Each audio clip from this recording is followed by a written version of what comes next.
Ben ritrovati dalla redazione. Ancora tensione in piazza Garibaldi. Una serata di gioco all'Eurobet degenerata in violenza.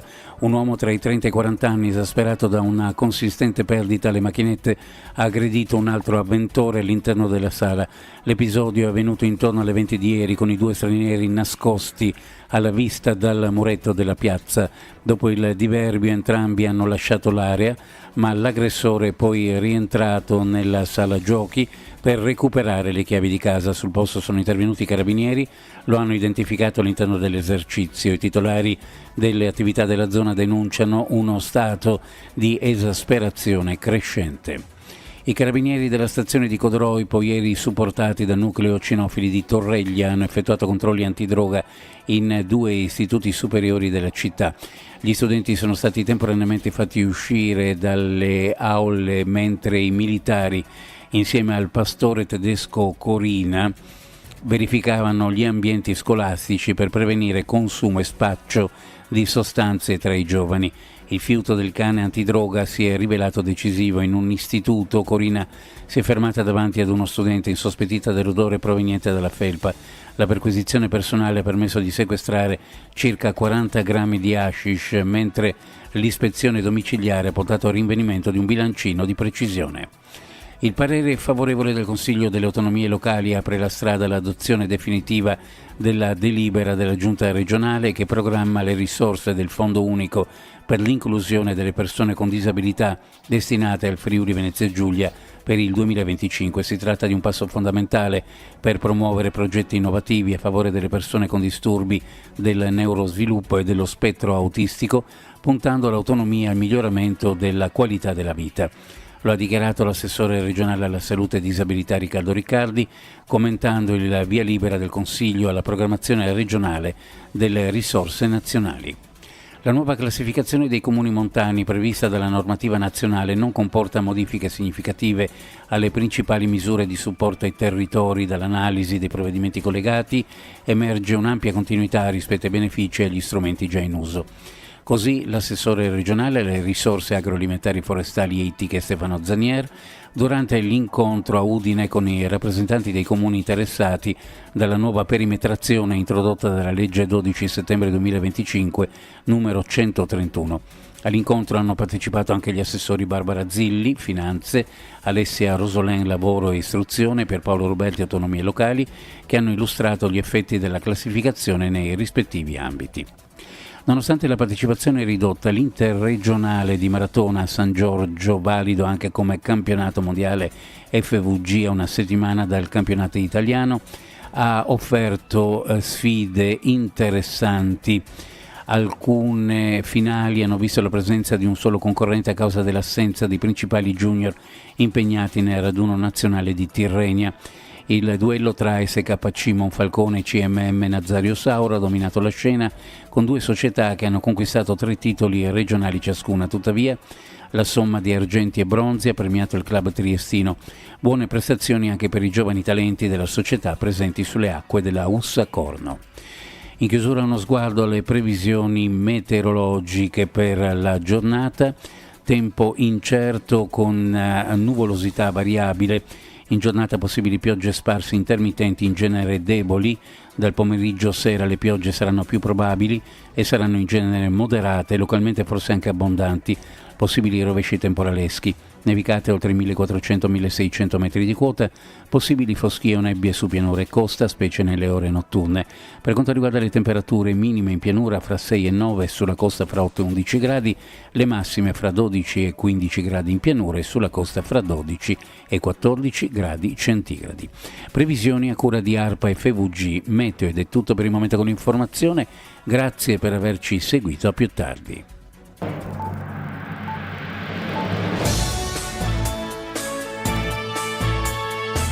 L'informazione di diffusione europea.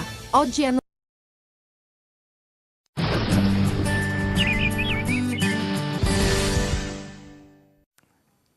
Ben ritrovati gli amici di Trebi Meteo, un aggiornamento con il nostro TG. Oggi partiamo prima da delle immagini che ci sono arrivate particolari, non proprio meteo, però dalla nostra community, e sono stupende. Le immagini sono proprio il simbolo della primavera.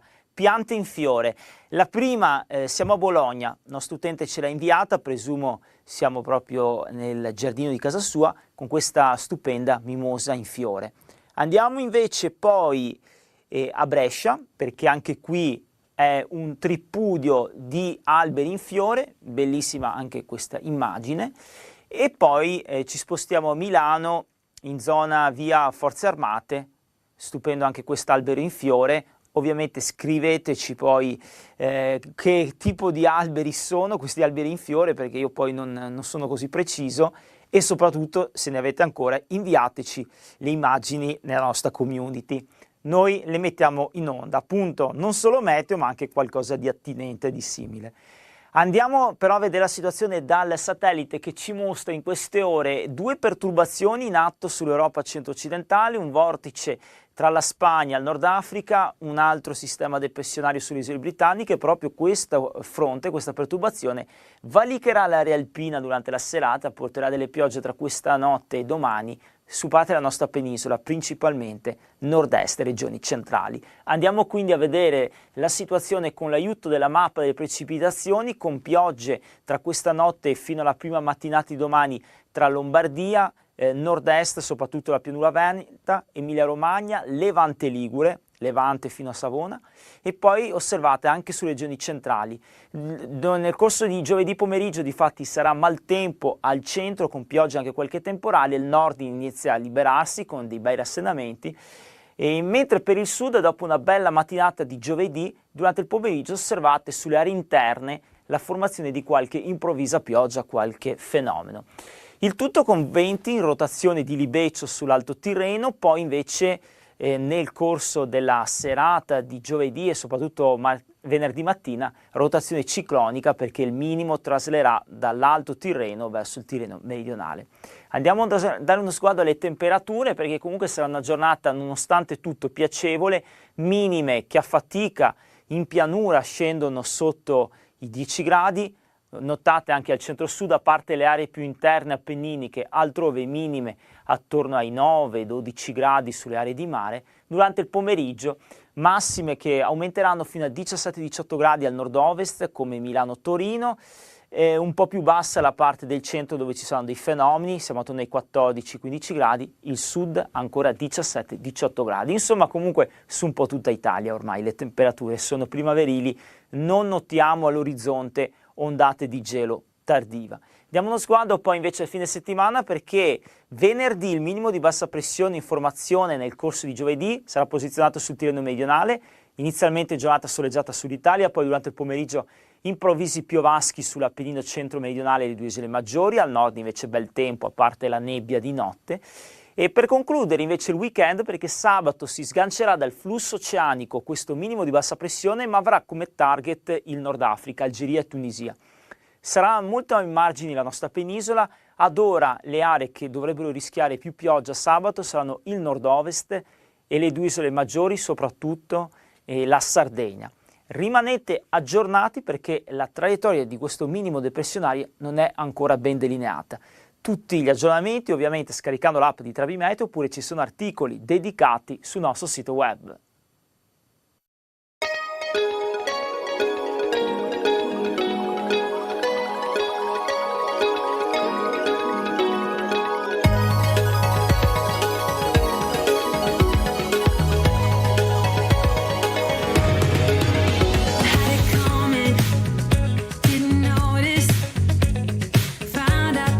Truth was lies. I wanna rewind. Isn't it obvious?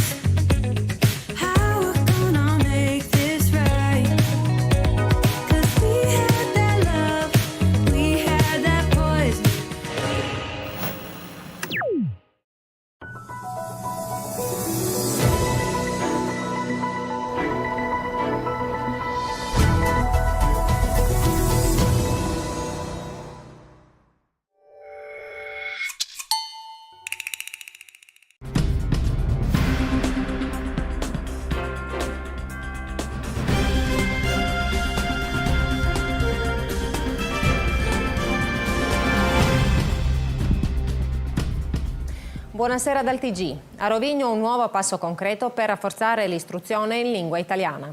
In municipio è stata firmata la lettera di intenti per l'ampliamento della scuola elementare italiana Bernardo Benussi. Un progetto da oltre 1,5 milioni di euro che punta ad aumentare gli spazi e migliorare le condizioni didattiche dell'istituto. Nuovi spazi per la scuola italiana di Rovigno. Nel Palazzo Municipale della città è stata firmata la lettera di intenti che avvia ufficialmente il progetto di ricostruzione e ampliamento della scuola elementare italiana Bernardo Benussi, uno dei pilastri dell'istruzione in lingua italiana in Istria. Il documento è stato sottoscritto dalla città di Rovigno e dall'Unione Italiana con la controfirma della comunità degli italiani Pino Budicini e della direzione della scuola. Un atto che sancisce la volontà condivisa di aumentare la capacità dell'istituto e migliorare gli spazi dedicati alla didattica. Il progetto, promosso dalla città, ha un valore stimato di 1.520.000 euro. Il sindaco di Rovigno Emil Nimčević sottolinea l'importanza dell'investimento nel settore educativo.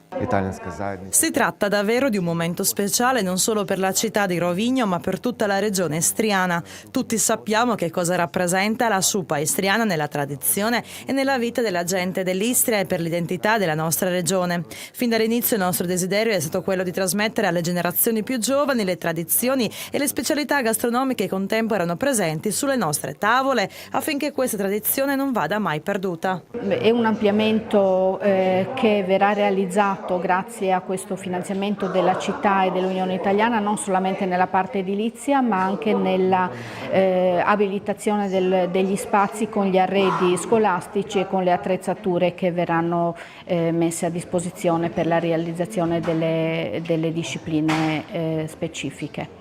L'intervento prevede una sopraelevazione dell'edificio con la realizzazione di 2 nuove aule specialistiche, 2 servizi igienici, l'ufficio del pedagogista e un locale deposito. La documentazione progettuale è pronta e il permesso di costruire è già stato ottenuto. I lavori partiranno dopo la procedura di appalto pubblico. Otterremo 2 aule nuove con i laboratori adiacenti, quindi un'aula sarà adibita per le culture, la tecnica, la cultura musicale e quella artistica, nonché sarà il laboratorio a fianco dove i ragazzi potranno fare i vari i lavori, le attività eccetera. Sopra invece sarà una nuova aula per le materie scientifiche, chimica, fisica e biologia, e anche lì c'è il gabinetto adiacente con tutta la parte laboratoriale dove i ragazzi potranno fare gli esperimenti e lavori più pratici. Sotto otterremo anche un ripostiglio e un ufficio per la pedagogista, quindi perché gli spazi sono sempre pochi. Essendo anch'io una persona che provengo dal mondo della scuola, io devo dire anche come presidente della comunità che questo investimento è molto importante perché la scuola ha un'importanza particolare per tutta la comunità nazionale Pino Budicini di Rovigno, perché con questo progetto miglioreremo di gran lunga le condizioni di studio e di lavoro presso la scuola elementare Bernardo Benussi. Ma io vorrei dire un'altra cosa che l'ha detto anche la vice sindaca, che Rovigno, la cittadinanza è sempre stata molto attenta verso il mondo della scuola, sia in lingua italiana che in lingua croata, perché le scuole elementari, le 2 scuole elementari italiana e Iuria Dobrila sono state costruite con l'autocontributo di tutti noi cittadini di Rovigno. Nella lettera di intenti è previsto anche il contributo dell'Unione Italiana che parteciperà con 400.000 euro al finanziamento dell'ampliamento. Dunque questo progetto finanzieremo con 400.000 euro grazie al contributo del governo croato, ovviamente grazie all'impegno dell'onorevole Radin, si aggiunge agli altri progetti che abbiamo già realizzato o stiamo realizzando, e come ricordo l'ampliamento della scuola media di Buie, ricordo la costruzione dell'asilo di Fiume che abbiamo inaugurato qualche giorno fa ed sono prossime in realtà le conclusioni dei lavori sull'asilo di Sissano, sulla scuola di Cittanova. Abbiamo ultimato la documentazione progettuale per la scuola di Pola, l'ampliamento della scuola di Pola. Stiamo finendo la documentazione progettuale per la palestra della Gessi, stiamo lavorando sulla San Nicolò. Dunque ecco, questa è una continuazione di un impegno della Giunta per l'edilizia scolastica. L'edificio della scuola Bernardo Benussi risale agli anni 70 e nel corso del tempo è stato più volte ampliato grazie al contributo delle istituzioni e della comunità. Con il nuovo progetto si compie un ulteriore passo per garantire spazi adeguati agli studenti e consolidare la presenza dell'istruzione in lingua italiana a Rovigno. Teatro Narancia prepara la prima premiere dell'anno, lo spettacolo Tremotino, che andrà in scena sabato 14 marzo alle ore 18. La storia di Tremotino è una fiaba educativa dei fratelli Grimm che parla di avidità, inganno e delle conseguenze delle promesse fatte con leggerezza. Attraverso la vicenda di una ragazza che a causa della menzogna di un altro si trova in grande difficoltà, la storia ricorda che gli intrighi e l'avidità alla fine vengono sempre smascherati mentre la verità e la bontà prevalgono. Lo spettacolo è forse più attuale che mai, parla di intrighi, di inganni di corte e di un servitore che manipola il proprio re. Tuttavia alla fine tutto si conclude felicemente come accade in tutte le fiabe per bambini e noi siamo grandi amanti dei lieti fine. Come ogni spettacolo del Teatro Narancia, anche Tremotino porta con sé un messaggio importante per i più piccoli. Bisogna essere buoni, non è bello complottare e gli intrighi non portano mai a nulla di buono. Alla fine la verità viene sempre a galla. Sono certo che i bambini ci aiuteranno a trasmettere questo messaggio in ogni rappresentazione. Il ruolo di Isabel nello spettacolo è interpretato da Jona Zupkovic. Tremotino è una storia molto interessante per bambini. Quando ero piccola era una delle mie preferite. Abbiamo mantenuto l'essenza e il significato del testo, rendendolo però un po' più divertente e spiritoso. Lo spettacolo è quindi divertente e interessante anche per gli adulti. I costumi che arricchiscono ogni produzione del Teatro Narancia avranno un ruolo importante anche in questa rappresentazione. Sono state realizzate da studentesse dell'Accademia di Osijek specializzate in costume teatrale. Si sono concentrate sugli elementi gotici della storia e trovo che il costume sia davvero molto bello. Il team creativo dello spettacolo è composto da Mariana Matokovic, autrice del testo, dal regista Michael Mikolic, dalla scenografa Maja Dobrojevic e dalla costumista Paula Dojkic. Per la scenografa degli oggetti è responsabile Petra Buric, mentre il disegno luci è firmato da Veljko Skol. Nello spettacolo recitano Vlatka Rubil, Jona Zupkovic e Michael Mikolic. I biglietti sono disponibili sul sito ufficiale del Teatro Narancia www.teaternarancia.hr.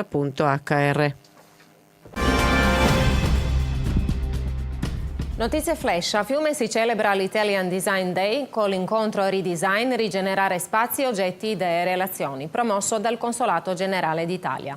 L'appuntamento è fissato per venerdì 13 marzo alle 17 nella sala del Consiglio Comunale. Protagonisti gli architetti Antonio e Nicola Siraci insieme agli architetti Marco Frankovic, Sasha Randic e Gordon Ressan. La comunità degli italiani di Laurana organizza domani alle 18:30 un incontro con il giornalista Mario Simonovic dal titolo Donne di ieri, donne di oggi. Durante la serata sarà presentata anche la mostra delle fotografie premiate al concorso Istria Nobilissima del fotografo Jerko Gudac, con intermezzi musicali di Ivan Zorko. L'evento si terrà nella sede della comunità ed è aperto al pubblico. La città di Albona ha ospitato la manifestazione culturale Il Ponte dell'Amicizia, un programma che attraverso la musica e la comune tradizione mineraria ha unito la comunità bosniaca a quella italiana in Istria. La serata è stata organizzata nell'ambito delle celebrazioni del 105° anniversario della Repubblica di Albona ed ha visto la partecipazione della comunità degli italiani di Albona Giuseppina Martinuzzi e della comunità nazionale bosniaca dell'Istria.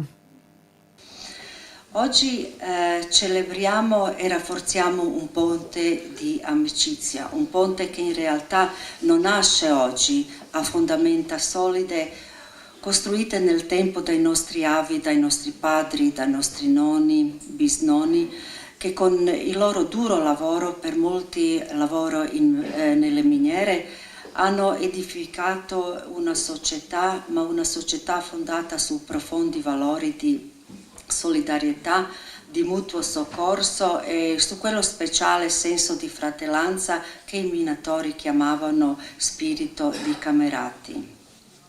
Uno spirito che andava oltre ogni appartenenza nazionale e che univa le persone nel rispetto reciproco e nella condivisione delle difficoltà e delle speranze. Grazie a loro oggi Albona è una realtà multiculturale e multietnica, fondata su un profondo rispetto delle diversità, un valore che nel mondo di oggi non è affatto scontato, ma rappresenta una ricchezza preziosa che dobbiamo custodire e coltivare con grande attenzione.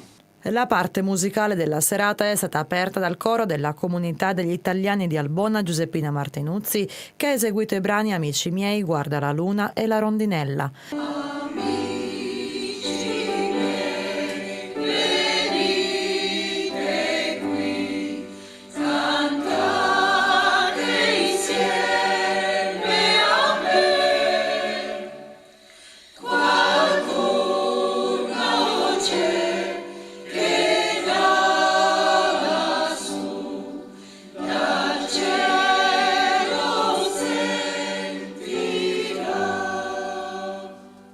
Successivamente si è esibito il coro Istarske Gonje, attivo presso la comunità nazionale bosniaca dell'Istria.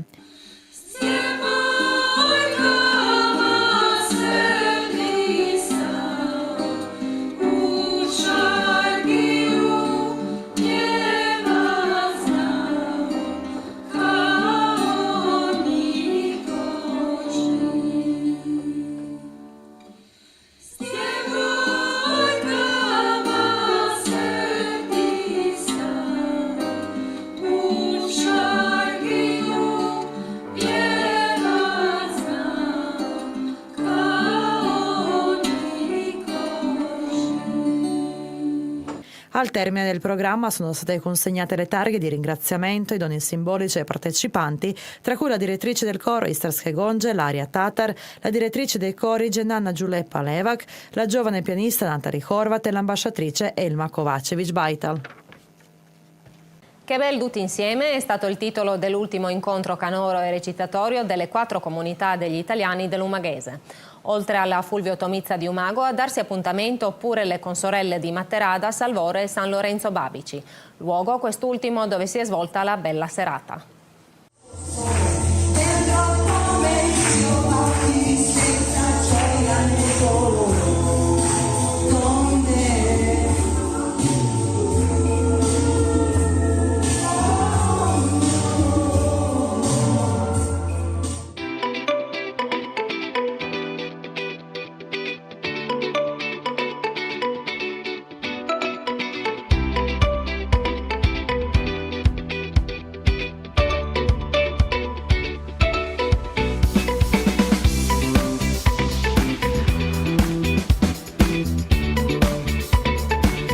Loro sono i piccoli recitatori della comunità degli italiani Fulvio Tomizza di Umago e il pubblico andava matto per le loro battute. E questi invece sono quelli più grandi e la sezione filodrammatica della comunità degli italiani di Matterada, ma le risate sono state le stesse. Che la serata sia stata bella come un fiore o forse come tanti fiori, ce lo testimoniano anche loro. Sono il coro Silvio della comunità degli italiani di Salvore, diretti dalla maestra Jovana Vucevic. Siamo il coro Silvio di Salvore. Il coro è formato da adesso è 2 anni. Lavoriamo una volta alla settimana, abbiamo le prove. Facciamo soprattutto canzoni tradizionali, così. E siete le più belle? Sì, Siete più belle di tutti i cori in giro, ecco. Dopo Salvore, Matterada, una comunità presente in forze. Questo è il loro coro misto diretto dalla maestra Vesna Jugovac-Pavlovic che vogliamo assolutamente farvi sentire.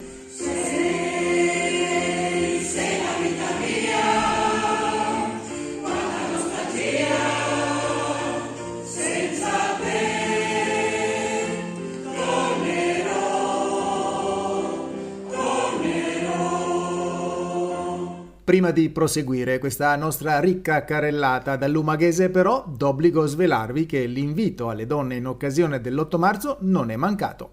E le mimose in sala le abbiamo già viste.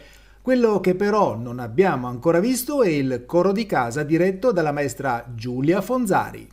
Allora, il coro San Lorenzo Babici della comunità proporrà 3 brani, sempre della tradizione italiana. Il primo è famosissimo Santa Lucia, Il secondo, un brano popolare dell'Italia settentrionale, Mamma mia dammi 100 lire, e per concludere con il nostro folklore, La strada ferrata.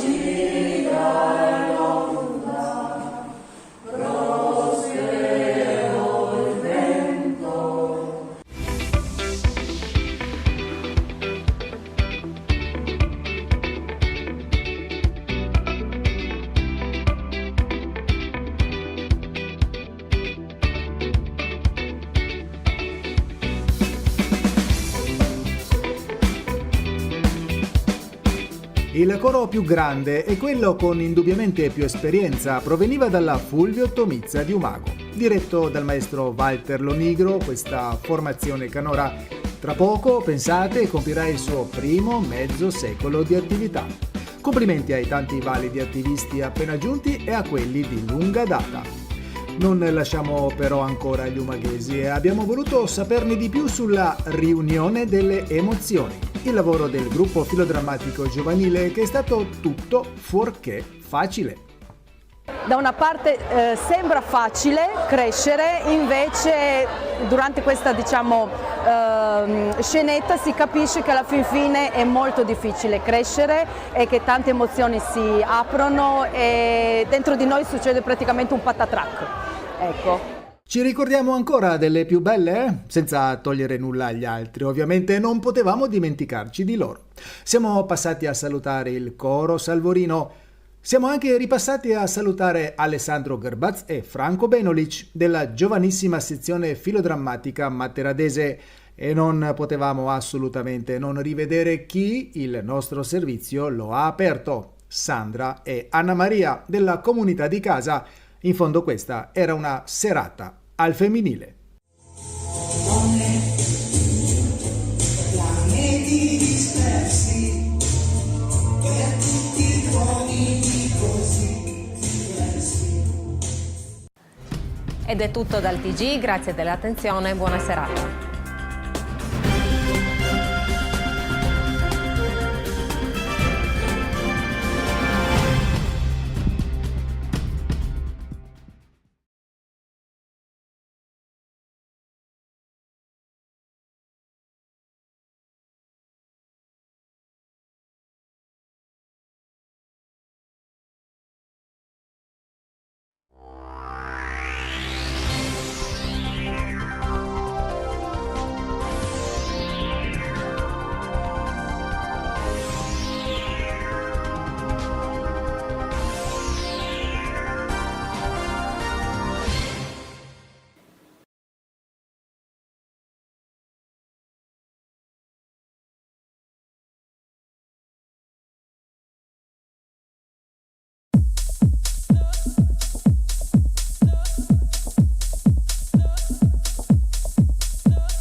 Buongiorno bella gente, buona domenica 27 luglio e niente, il meteo di legno, pressione in diminuzione, una perturbazione se ne va,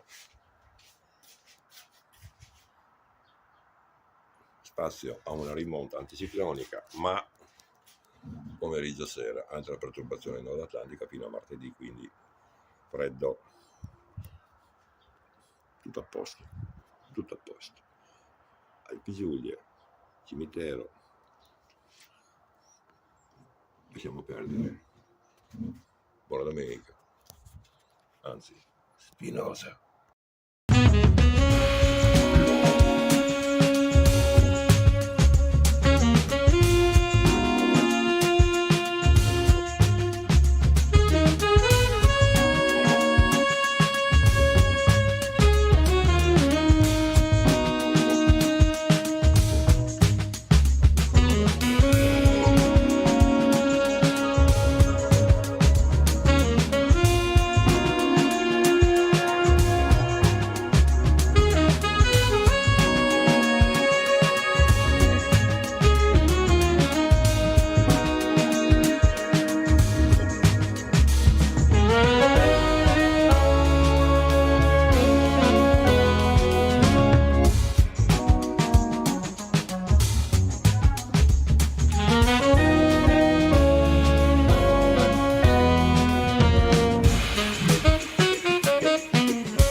Thank you.